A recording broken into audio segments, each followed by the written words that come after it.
Hello students, once again we are here to discuss a new topic, effects of oxidation reaction in everyday life. Students हम लोग types of chemical reaction पढ़ चुके हैं, उसमें एक types neutralisation reaction हमने आपको नहीं बताया है, यहाँ पे थोड़ा सा हम डिस्कस कर देते हैं। देन उसके बाद सेकंड चैप्टर में हम आपको डिस्कस करेंगे because acid base second chapter उसमें है ये। तो न्यूट्रलाइजेशन रिएक्शन क्या है स्टूडेंट्स?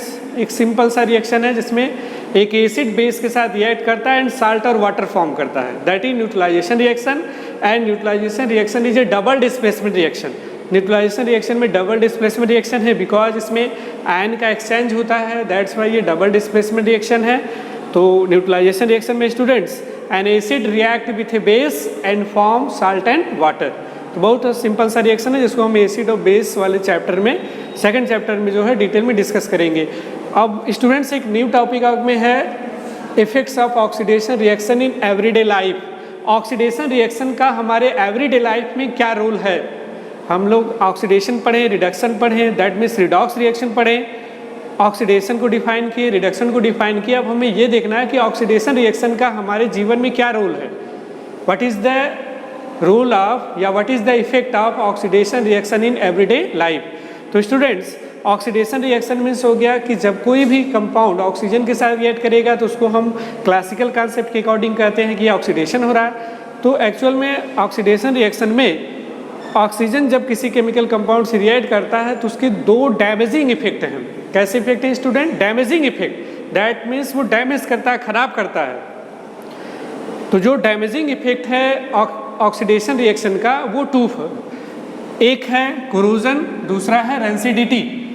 तो damaging effect of oxidation on metal surface is known as corrosion and damaging effect of oxidation on food is known as rancidity. तो दो आपके पास डैमेजिंग इफेक्ट है स्टूडेंट्स ऑक्सीडेशन का, जिसको हम कोरोजन कहते हैं, रेंसिडिटी कहते हैं। मेटल के सरफेस पे ऑक्सीडेशन का डैमेजिंग इफेक्ट कोरोजन कहलाता है एंड फूड पे डैमेजिंग इफेक्ट जो ऑक्सीडेशन का उसे क्या कहते हैं? रेंसिडिटी। इस क्लास में हम डिस्कस करेंगे कोरोजन का, जो कि डैमेजिंग इफेक्ट है ऑक्सीडेशन का ऑन मेटल सरफेस। तो व्हाट इज कोरोजन? तो कोरोजन स्टूडेंट आप समझ भी गए होंगे कि ऑक्सीडेशन का जो डैमेजिंग इफेक्ट है मेटल पे, दैट इज कोरोजन। अगर थोड़ा डिटेल में हम इसको डिस्क्राइब करें, एक्सप्लेन करें, तो आप कह सकते हो कि एक्चुअल में due to attack of atmospheric gases, atmospheric gases के अटैक के कारण on the metal surfaces, metal surface become dull. Metal का सरफेस कैसा हो जाता है? डल हो जाता है। दैट मीन्स मेटल सरफेस की एक स्टूडेंट साइन होती है, एक लश्चर होता है। अगर वो साइन और लश्चर किसी रीजन से लॉस कर जाए, वो साइन और लश्चर उसका लूज हो जाए, खराब हो जाए, तो हम कहेंगे वो मेटल क्या हो गया? डल हो गया। और दैट मीन्स उस मेटल में कोरोजन हो गया। वो मेटल किसी न किसी तरह से दूसरा मेटल कंपाउंड के लेयर्स में फॉर्म हो गया, जिससे वो साइन अपना लूज कर दिया, उसका लश्चर खत्म हो गया। तो वही है कोरोजन। तो स्टूडेंट अगर कोरोजन को आपको डिफाइन करना है तो आप डिफाइन कर सकते हो कैसे कि slowly eating of metal due to attack of atmospheric gases such as oxygen, carbon dioxide, hydrogen sulphide, water vapour etcetera at the surface of metal by formation of undesirable product like oxides, sulphides, carbonate etcetera, that is corrosion. तो बस student आपको अपने mind में ये set करना है कि corrosion means हो गया एटमॉस्फेरिक गैसेस के अटैक के कारण मेटल का सरफेस अपने लश्चर और अपने साइन को लूज कर देगा, जिससे वो डल दिखने लगेगा, दैट इज कोरोजन। उसी को हम कोरोजन कहते हैं। अब एटमॉस्फेरिक गैसेज मोस्टली ऑक्सीजन है, कार्बन डाइऑक्साइड है, हाइड्रोजन सल्फाइड है, वाटर वेपर है। ये मेटल की सरफेस पे अटैक करके मेटल की जो साइनिंग है उसको लूज कर देते हैं, दैट इज कोरोजन। यही कोरोजन है। तो स्टूडेंट्स एग्जाम्पल जैसे हमने यहाँ लिया कोरोजन का, रस्टिंग ऑफ आयरन आर्टिकल्स। आपने देखा होगा एक सीवियर प्रॉब्लम है आयरन की, कि आयरन के जितने भी आयरन से बने हुए वस्तु हैं, थिंग्स हैं, आर्टिकल्स हैं, उनमें रस्ट की प्रॉब्लम हो जाती है, जंग लग जाता है, उसी को रस्ट कहते हैं। तो ये क्या है? ये कोरोजन है।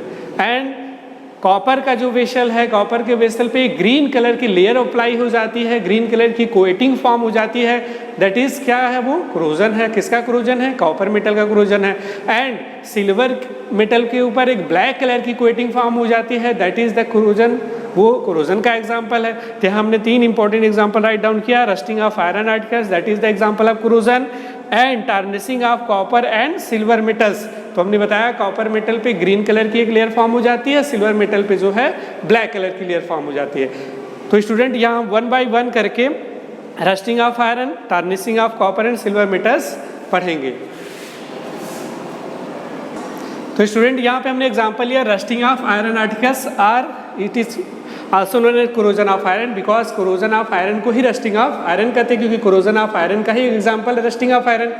तो एक्चुअली होता क्या है स्टूडेंट्स, जब आयरन के articles expose to atmosphere means atmosphere में रहते हैं, तो एटमॉस्फेयर की ऑक्सीजन और एटमॉस्फेयर की वाटर वेपर से वो रिएक्ट करके एक ब्राउन कलर की लेयर फॉर्म कर देते हैं आयरन के आर्टिकल्स के ऊपर, that is known as rust, जिसको रस्ट कहते हैं। और ये प्रोसेस क्या कहलाता है? रस्टिंग कहलाता है। तो हमने क्या बताया स्टूडेंट, आयरन का articles when expose to the moist air it form a brown flaky, flaky means होता है non sticky layer on the surface of iron metal which is known as rust, इसको रस्ट कहते हैं, and that is known as rusting of iron. आप देख सकते हैं chemical reaction के थ्रू, जैसे सपोज कि हमारे पास यहाँ पे आयरन है, तो आयरन का केमिकल जो फार्मूला Fe हो गया, और ये Fe हमने क्या बताया कि ऑक्सीजन के कांटेक्ट में आए, एंड मॉइस्ट एयर मीन्स हो गया ऑक्सीजन भी है, उसके साथ साथ इसमें वाटर वेपर, सपोज करिए X मॉलिक्यूल वाटर वेपर है इसके पास, तो ये रिएक्ट करके क्या फॉर्म कर दिया, Fe2O3 डॉट XH2O। थोड़ा सा इसको हम बैलेंस करेंगे तो यहाँ 3/2 कर देंगे, ये बैलेंस हो जाएगा, और दैट इज नोन एज, इसी को क्या कहते हैं, रस्ट, और ये केमिकली बोला जाता है hydrated ferric oxide, hydrated ferric oxide, hydrated ferric oxide, यही क्या है स्टूडेंट, इसी को रस्ट कहते हैं, जंग, जिसको आप जंग कहते हो, ये क्या बोला जाता है, रस्ट, हाइड्रेटेड फेरिक ऑक्साइड। ये ऑक्सीजन और वाटर वेपर है, इसको आप कह सकते हो मॉइस्ट एयर, ये मॉइस्ट एयर है, मीन्स एटमॉस्फेयर में जो मॉइस्ट है उससे हमें ऑक्सीजन और वाटर वेपर मिला। ये आयरन है, इस आयरन ने मॉइस्ट एयर पे जब एक्सपोज किया, जब इस पर अटैक किया, तो क्या फॉर्मेशन हो गया, रस्ट फॉर्मेशन हो गया, that is known as rusting. ये ब्राउन कलर की रस्ट जो होती है स्टूडेंट, ब्राउन कलर की जो है लेयर फॉर्म कर देती है, और स्लोली जो है पूरे आयरन मेटल्स को ईटअप कर जाती है, लॉस कर जाती है, और ये लॉस हो जाता है, दैट्स वाई ये बहुत ही एक सीवियर प्रॉब्लम हमारी इंडिया या आप कह सकते हैं पूरे वर्ल्ड में है, जो रस्टिंग एक सीवियर प्रॉब्लम है आयरन के लिए। नेक्स्ट एग्जांपल हम लेंगे, आप इसको राइट डाउन कर लीजिएगा। नेक्स्ट एग्जांपल है tarnishing of copper metal, tarnishing of copper metal. तो सेकेंड एग्जांपल में student tarnishing of copper metal. तो यहाँ पे स्टूडेंट क्या होता है, एक्चुअल में कॉपर मेटल के ऊपर एक हमने बताया था ग्रीन कलर की लेयर फॉर्म हो जाती है, कोट फॉर्म हो जाता है, दैट्स वाई कॉपर की जो साइन और लस्टर है वो लॉस हो जाती है, इसी को क्या कहते हैं, tarnishing of copper metal. That means copper अपनी लस्टर को, साइन को लूज कर देता है। तो कैसे लूज कर देता है, जब copper metal come to the atmosphere it react with moist air and carbon dioxide. जब कॉपर वेसल को हम एटमॉस्फेयर में रखते हैं तो एटमॉस्फेयर की कार्बन डाइऑक्साइड और मॉइस्ट एयर से ये रिएक्ट करके बेसिक कॉपर कार्बोनेट फॉर्म कर देता है, जो ग्रीन कलर की लेयर फॉर्म करता है। तो ग्रीन कलर की लेयर किसकी होती है स्टूडेंट, बेसिक कॉपर कार्बोनेट की। आप केमिकल रिएक्शन देखिए आपको समझ में आएगा, कॉपर है, कॉपर की वेसल है तो कॉपर होगा उसमें, और ये एटमॉस्फेयर की कार्बन डाइऑक्साइड से एंड ऑक्सीजन से एंड उसमें वाटर वेपर प्रेजेंट है तो H2O होगा, उसके साथ रिएक्ट करता है और क्या फॉर्म कर देता है, बेसिक कॉपर कार्बोनेट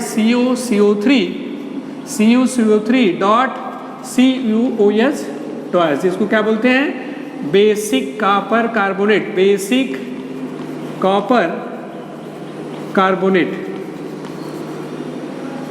ये स्टूडेंट ग्रीन कलर की इसी की एक लेयर फॉर्म हो जाती है, किसके ऊपर? कॉपर के वेसल के ऊपर।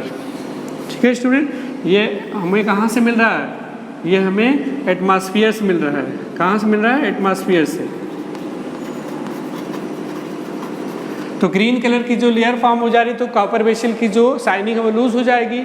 जो copper vessel reddish brown colour का दिख रहा है अब वो ग्रीन कलर दिखेगा, जिससे वो उसमें डलनेस आ जाएगी।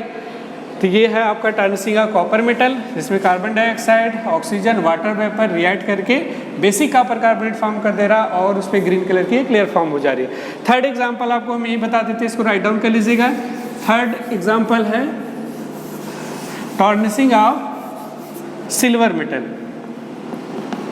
तो स्टूडेंट सिल्वर मेटल जब कभी एटमॉस्फेयर में एक्सपोज करता है, एटमॉस्फेयर के कंटेंट में रखा जाता है, देन सिल्वर मेटल एटमॉस्फेयर में हाइड्रोजन सल्फाइड गैस से रिएक्ट कर लेता है। किससे रिएक्ट करता है? हाइड्रोजन सल्फाइड गैस से रिएक्ट कर लेता है और रिएक्ट करके ये सिल्वर सल्फाइड फॉर्म कर देता है। Ag2S फॉर्म कर देता है silver sulphide and hydrogen gas evolve होती है। तो स्टूडेंट सिल्वर मेटल पे सिल्वर सल्फाइड की ही ब्लैक लेयर फॉर्म हो जाती है। That's why black layer form होती है, इसीलिए सिल्वर ब्लैक कलर का हो जाता है एंड उसमें कोरोजन काज कर जाता है। किसके रीजन से student? Silver react with atmospheric gases hydrogen sulphide and they form silver sulphide which is black in colour and hydrogen gas evolve होता है। ये ब्लैक कलर की जो लेयर फॉर्म हो जाती है सिल्वर मेटल फॉर्म हो जाती है। That's Y silver metal white colour का होता है और जब ये कांटेक्ट में आता है एटमॉस्फेयर के तो हाइड्रोजन सल्फाइड से रिएक्ट करके सिल्वर सल्फाइड फॉर्म कर देता है, जिससे इसके ऊपर एक ब्लैक कलर की लेयर फॉर्म हो जाती है। तो ये स्टूडेंट ये हमने आपको कोरोजन बता दिया। अगले वीडियो में हम आपको रेंसिडिटी बता देंगे, जिससे आपको सारे टॉपिक क्लियर हो जाएंगे। Thank you.